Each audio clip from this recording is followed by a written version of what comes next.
ইলিয়াস পারে ভাই বলেন আমি নাই, বলতেছি জ্ঞান অর্জন কোনটা করতে বলেন নাই, আপনার জ্ঞান অর্জন রফিক করতে ভাই বলছে। রফিক আপনার ভাই কওমি মাদ্রাসা, আপনি কোরআনের আলাপে গেলাম না, আপনি কওমি মাদ্রাসার কোথায় ইকোনমি পড়ান? আপনি পড়ান শুনেন নাকি? আমি বলি আপনাকে আমি আমি আমি আমি একটু বলি ভাই, আমি একটু বলি, আমাদের আলোচনা একটু সাইড ট্র্যাক্ট হয়ে যাচ্ছে। মূল বিষয়টা হলো যে দিন ইসলামের মধ্যে, কোরআনের মধ্যে, সুন্নাহর মধ্যে অবশ্যই সমগ্র মানব জীবনের দুনিয়া এবং আখিরাতের সব বিষয়গুলো আছে, বাট এগুলো সবকিছু সবসময় একদম ডিটেইলড ভেঙে ভেঙে তত্ত্ব বা কাঠামো হিসেবে নাই, অনেক সময় এটা মূলনীতি হিসেবে আছে।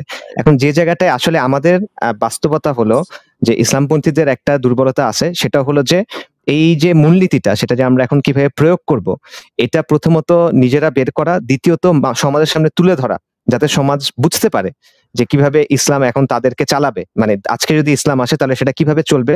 এটা তুলে ধরার ক্ষেত্রে নিঃসন্দেহে এখানে আমাদের কমতি আছে এই বিষয়টা। আবারও এটা শুধুমাত্র, আমি আবারও বলবো, ওলামায়ে কেরাম আমাদের মাথার তাজ, এটা শুধুমাত্র তাদের না, এটা সামগ্রিকভাবে সবার আর কি। জি, আমাদের এই মাদ্রাসার শিক্ষা ব্যবস্থার ভিতরে আপনি কোরআন আপনি একদম করবেন, মুখস্থ করে ফেলবেন। ওই কোরআনের আমি গ্যারান্টি দিলাম 50% বাংলাদেশের হাফেজ সে কোরআনের মানে জানে না। এটা বিশ্বাস করেন হাফিজ আপনি? সাহেব তো জানে না, হ্যাঁ। কিন্তু আমি একটু আসিফ আদনান ভাই এবং ইলিয়াস ভাই একটু বলি। না, না ভাই, ওই আমি আলোচনা অন্যদিন। বললেই ভাই এটা এই আপনাদের আলোচনায় না গেলে এই কিন্তু কথাটা অনেক বললে অনেক বুঝে অনেক আসবে ধরনের ভাই। বিতর্ক তৈরি এই হবে। কথাটা বললে আপনার বুঝে আসবে, সেটা হলো তালেবান কিন্তু আপনি যেটা বলতেছেন, তালেবান যে ক্ষমতায় আছে আফগানিস্তানে, আলহামদুলিল্লাহ তারা কিন্তু দেশ পরিচালনা করতেছে। আপনি আপনি ওরা কি কি বানাইতেছে আপনি জানেন? হ্যাঁ, এটাই তো বলতেছি তারা। আপনি পারবেন? এখন আপনাকে বলি, আপনি চরমোনাই গানী আপনার এই সরকার, কওমি আশরাফ মাদ্রাসা গানীর যে আপনারা সরকার, পারবেন? ইলিয়াস আপনারা ভাই আমি পারবেন? বলি, আরে ভাই আপনি একটা সরকারের পার্ট হবেন। ইসলামিক সরকার হইলে এমন না যে সব হুজুরাই থাকতে হবে। আজকে আশরাফ গানী সরকারের যে সমস্ত লোকেরা ছিল, তারা কি তওবা করে তালেবান সরকারের অধীনে আসে নাই?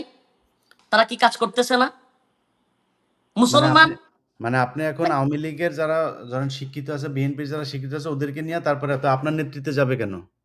আপনার ভাই আমি আপনার যদি নেতৃত্বে কেন যাবে আমি তাইলে? যদি আমি যদি দিন প্রতিষ্ঠা করতে চাই ভাই এটা মুসলমান নিয়ে হিসেবে, এগুলি যদি নিয়ে তর্ক নেই, এই তর্ক করলে অনেক লম্বা হবে, সেই তর্কে ঠিক আর আছে গেলাম ভাই, না, ঠিক অন্য আছে। একদিন। এগুলি ইনশাআল্লাহ অন্য একদিন, এগুলি নিয়ে বিশাল বিতর্ক হয়ে যাবে, কারণ আমি না না আমি বলতেছি কেন, কারণটা বলি। আমি বলতেছি আপনি যখন সরকারের কথা বলতেছেন, তার মানে আপনি সবাইকে নিয়ে বলতেছেন। শুধু হুজুররার কিন্তু দেশ না, দেশটা কিন্তু শুধু হুজুরদের না। এখন কি বিএনপির অধীনে আমরা চলে যাচ্ছি, বিএনপির অধীনে হুজুররা যাচ্ছে না? আওয়ামী লীগের অধীনে হুজুররা যাচ্ছে না? যারাই সরকারে থাকুক তাদের সবারই কমান্ড মানতে হচ্ছে। তো হুজুররা যদি মূল দায়িত্বে থাকে, তখন জেনারেলদের হুজুরদেরকে মানতে সমস্যা কি? তো আপনার হুজুরদের আপনার মধ্যে দায়িত্বে থেকে থাকবেন, আপনি সবকিছু। কিছুই পারেন না, আপনার খালি মিলাদ পড়াইতে পারেন, আপনার নেতৃত্বে আমি যাব কেন? না না, আপনি এই নিজে দেশে জানেন, এই মানে দেশে কোরআন আপনাকে এই বলছে, দেশে আমি বলি, কোরআনের মধ্যে শুনেন, কোরআনের মধ্যে বিজ্ঞান আছে, সব আছে। আপনি কোরআন বাংলা পড়েন না, আপনি এটার অর্থ জানেন না, তো আপনার পিছনে আমি যাব? আপনি নিজেই তো জানেন না, আপনি একটা অজ্ঞ লোক, আপনার আমি কেন আপনার পিছনে যাব? মানে আপনি ইলিয়াস পারেন না ভাই আমি কিন্তু বলি, আপনার আমি নেতা মাইনা থাকবো। যদি ভাই আপনার নেতা যদি মানছে কোথায় জানেন? আপনি আপনি আপনাকে একমাত্র আমি এই নেতা কথা বলি, শুক্রবারের নামাজ ওলামায়ে আর কেরামের মিলাদে। প্রতিনিধিত্ব আর করতেছি, মানুষ যে মারা জন্য গেলে আর ওই ভাই বিয়ে দিই। আপনার এর বাইরে আপনার কথাগুলোতে আমরা আমি, নেতা মানি না। দরকার, কারণ আপনি আরে পারেন না তো আর কিছু। ইলিয়াস ভাই আমাকে নেতা মানবেন না, আপনি কেন বলতেছেন যে আপনি ওই যোগ্যতা নাই, বা আলেমদেরকে মানবেন না? নাই তো। বাংলাদেশে এমন অসংখ্য আলেম দেখাইতে পারবো, আপনি যে কোনো বিষয়ে যদি জিজ্ঞেস করেন অন্য সাধারণের চাইতে কম জানে না, কে আপনি নাম দাঁড় করাইতে বলেন? পারবো আমি। নাম বলেন।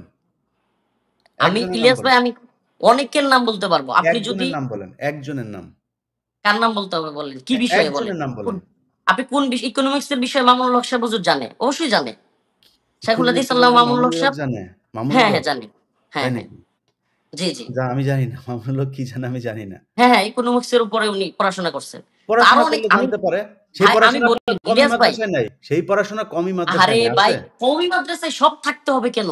তা থাকতে তাইলে হবে না কেন? ভার্সিটিতে কি, থাকতে ভার্সিটিতে হবে না কোরআন কেন? আছে? হ্যাঁ? ভার্সিটিতে কোরআন আছে? না, কোরআনের যেই জ্ঞান আপনার দরকার, কোরআন আপনাকে, যে আপনি বললেন না কোরআনে আছে, আপনাকে কিন্তু আমি কোয়েশ্চেন করেছি কোরআনের কোথায় আছে, আপনি কিন্তু উত্তর দিতে পারেন নাই। না পারবেন আমি এটা উত্তর দিতে। কেন কোরআন নাই? আপনাকে, আপনি কোরআনে কোন আপনার কি বিষয়ে কি বলবেন? আছে সেই কোরআনে কোরআনে গিয়ে কি আপনি মিরাজ কোশ্চেন নিয়া, ব্যাখ্যা করছেন আপনি? ওয়ারিসানা সম্পদের, ইলিয়াস ওয়ারিসানা ভাই, সম্পদের জিনিসগুলো। ইলিয়াস আল্লাহ ভাই, হাফেজ। এই চ্যাপ্টারটা মনে হয় আল্লাহ ক্লোজ হাফেজ। করা ভালো হবে। ঠিক আছে তবে এগুলি না, আমি আলহামদুলিল্লাহ ভাই, এটা পার্সোনালি ইনশাআল্লাহ কথা হবে। ইনশাআল্লাহ কথা হবে। কোরআন, হাদিস এবং ইজমার ভিতরে, মানে ফিকহের ভিতরে সমস্ত এই যে অর্থনীতিগুলি আছে, আলহামদুলিল্লাহ বিস্তৃত আছে। আপনি কিন্তু এগুলি আপনি এটার অভিজ্ঞ অর্থই সম্পন্ন জানেন লোক না, তো কম। আছে আপনি বুঝলেন কেমনে? আপনি তো এটার অর্থই জানেন না। আপনার কওমি জি, মাদ্রাসা আপনার সেই অর্থই পড়ায় নাই, তো আপনি জানলেন কেমনে? আপনি হাফিজি মাদ্রাসা খালি কোরআন শরীফ, এত হাফেজ পৃথিবীর কোন দেশে নাই আলহামদুলিল্লাহ। কিন্তু আপনি সেই তারে কোরআনের অর্থটাই জানাইলেন না। সে তো অর্থই জানে না।